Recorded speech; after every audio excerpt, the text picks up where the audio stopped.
Kuki singi bangkar takthokpaga loinana su handokadabani Eastern Liangmai Naga Sip Association Kuki militant singna ain kaina sajiliba structure sing barricade sing massive camp sing thugaibaga loinana Manipura santi hanjilaknaba honabada security force na mathau ningthina tawba ngamnaba su agreement handoknaba Eastern Liangmai Naga Sip Chairman Association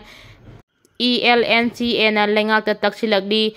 ELNCA na thadorok bachirol amada thasigi mangada konsakul da chathagi ba etek akan mamong da kanem tawaga loinana masigi asumba wild fangnanaba amadi Manipur da tangdu leitaba purakpaga loinana yelhomi singi hak kanjaba ngamnaba wafam sing asi thamlakpaga loinana masibu lengakna thabak oina atuba matamda pangthokpinaba taksilagdi ELNCA gi maikeidagi konsakul da thokiba victim oiraba singi asumba wild fangnaba loinana chenaba miyoi singi mathakta logi makhada chapchaba sairak piyu ain kaina sajilamba structure barricade sing bunker sing amadi massive camp sing thugaibaga loinana region asida operate tawriba Kuki militant sing khutlai thado hallu yelhomi naga singi punsi amadi lanthum ngangnaba naga tariba mafam singda police outposting hangdokpiyu loinana security force singna mapung phana mathau tawduna lamdam asida ingtapa amadi democratic order hanjinnaba ngamnaba lengaki suspension of operation su agreement sign tawnakiba adu handu amadi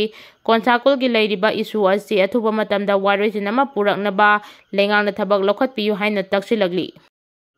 Kuki singna Kangpopi district ki gamgi faida checkpost hangduna mita yaubra haiduna gari sing check dawgi thabak chathaba hokre Union Home Minister Misana lamdam asida thokliba kangluki irang asi mahusagi punchida hanjilakba haure haina phongdokhibaga loinana miyamna state asigi mafam singda maningtamna chatok thajin tawba yahalagani haina lakthokrabasu ngasi fawba thabakta onthokpa ngamduna leiri Shairaga sida Committee on Travel Unity Kotuna Manipur miyangi lifeline oiriba National Highway number 2 Imphal Dimapur lambi paringda mitai sing chathok chachin tawba yadanaba akanba section tharang lokhotba hokre lambi paring asiki Kangpopi district ki gamgi faida Kuki singna checkpost hangbaga loinana lambi da lakpa gari singda mitai yaubra haiduna check tawbagi thabak changshili haidi Pausin hai nahalambi paring aduda Imphal tamna lakhiba alu puba tata truck ama Kangpopi district ki Kaithal Manbi military colony manakta accident thokpagi thodokta alu puduna lakpa truck ama Kangpopi KMC cemetery manakta accident thokiba truck gari adugi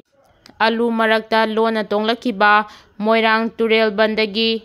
Hemam Prem chahi 33 apokpa hais inausta soktuna Senapati district hospital da layengkhibal leirabani thawdok asi thokibagi matungda Kuki zo singna lambi paring aduda mitai sing chathok chajin tawba yadanaba akanba section tharang lokhotpa hokibani haidi Maraibaki damak hingba sungamba thawai thaba sungamba mirol ama sengalapadada Manipura thengnariba issue sing asigi amata ngairaba solution oigani ningthau sana jawba leisemba Maraibaki damak hingba sungamba thawai thaba sungamba mirol ama sengalapadada Manipura thengnariba issue sing asigi amata ngairaba solution oigani haina MP ningthau sana jawba leisemba na phongdokre wafam asi Arambai Tengol GHQ na sinduna chatharakiba Arambai Tengol football knockout tournament loisinbagi thoramda phongdokibani MP ningthau sana jawba leisemba na makhata na haikibada Maraibak ningba Maraibaki damak hingba sungamba thawai thaba sungamba mirol ama sengatpa ngamlabadi Manipura thengnariba issue sing asigi amata ngairaba solution oigani aikoi honaba amadi suba nomba kanba loinana mafurupu nungsiba mirol ama sengatpa changi Masimak handaki lan asida Arambai Tengol gi isai nausingda thokle masigidamak apenba phawi Arambai Tengol anti-national natraga kanagumba amatagi mayokta leiba nate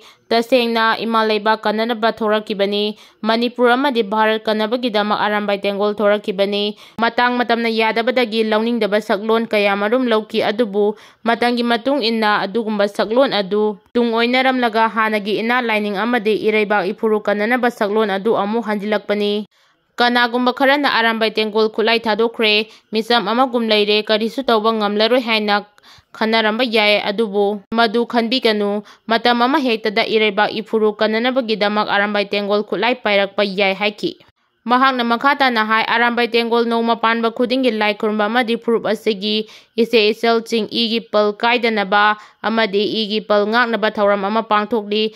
Masigi mathakta Manipurgi hangduna leiriba lawfam kayada double cropping tawduna पोथोक कया पुथोकनबा honorary मितै खुनाइगी लेजरम्बा मसाना कयासु हिंगतहननबा थबक कया चथरकपगा लोइनना आरामबाई तेंगोलना चथरकलिबा थबक थौरम कया असे इरैबा इफुरु कननबा लानसगी सरुक अमनी मितै सिंगना थांजिंग चिंग काब यारोय हाइना cookie सिंग थांजिंग चिंखोंगदा थोमजिनबा हौख्रे मितै सिंगी मरु ओइबा सेंगलबा लाइफमलेन अमा ओइरिबा थांजिंग चिंग कादुना लाइ खुरुंबगी थबक पांथोकनी हाइना उमंग लाइकनबा लुप उकलना चिंगबना लेबाक मियाम खंगना लाउथोखरबा मतुंगदा कुकी सिंगना थांजिंग चिंग काब यारोय हाइदुना ngasiदगी हाउना थांजिंग चिंगी मफम कयादा खोंजंग चंगसिनबा हौख्रे हाइरि पाउसन हाइ मितै सिंगना थांजिंग चिंग कादुना लाइ खुरुंगने हाइबगी पाउ ताबदगी ngasi ayuktagi ITLF na luchingba kuki CSO amadi KSO yauna kuki nupi angang mayam ama gari yangkai humpu romda holaktuna thangjing chinga naknaba mafamda thambagi thabak chathakre thangjing chingkhongi pholjang Churachandpur district amadi Bisnupur district kal lonaba kuki khulda kuki miyam na mitai lakpa yaro haina khongjang chasin bahokre thangjing ching manakta su kuki terrorist mayam ama afaba makhalgi khulai paibi yauna chingthakta kakhatuna mafam aduda lumduna leibagi video footage kaya thadoraktuna hojik viral oiragli hojik fawbagi oinadi mitai singna thangjing chingkaduna lai kurumba yaroi haiduna kuki singna athingba pinaba lokhalagliba thabak asida PR lenga ki makedagi section thaurangi thabak lokhatbagi paudi fangba leitri panba yabadi mitai purumna thangjing chingkaduna lai kurumnaba sem saribadu irang saganaba thausilni political settlement ama puraktri pawba kuki zona konba mafam singda mitai amada sangba yaroi haina kuki purugi oina leiriba KIC Churachandpur KCA Churachandpur KKL General Headquarter KSO Churachandpur KWU Churachandpur amadi KWOHR General Headquarter na chingba CSO singi president singna khudek piduna thasigi tarada thoki baserol amasu leikrabani April 13 bu mitai yening hunba numit haina thoram pangthoktuna santigi khongcha chatkadauri lagliba April 13 kalengi humni panba numita mitai yening hunba numit haina thoram pangthokba loinana numit achida wangkhai thambal khongda leiba mitai sanglendagi haying khongbal ufong yumfamda leiba laining thauthana mai temple fawba ingtapa paujel puba khongcha chatkani hairiba numit asida lanai amadi group amatana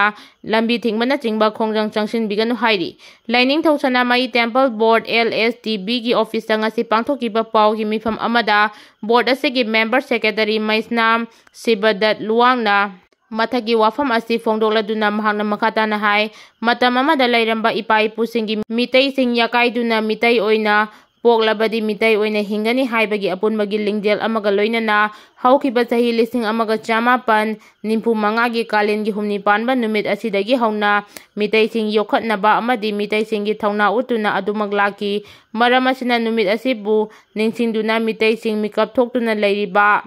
thauna lingjel adu miyamda ullasi amadi sandoklasi haiki mahakna makha taraduna ngasigi mirol na mikap thohaudrabadi mitai singi thauna lingjel unnaba pangal thoram ching miraiduna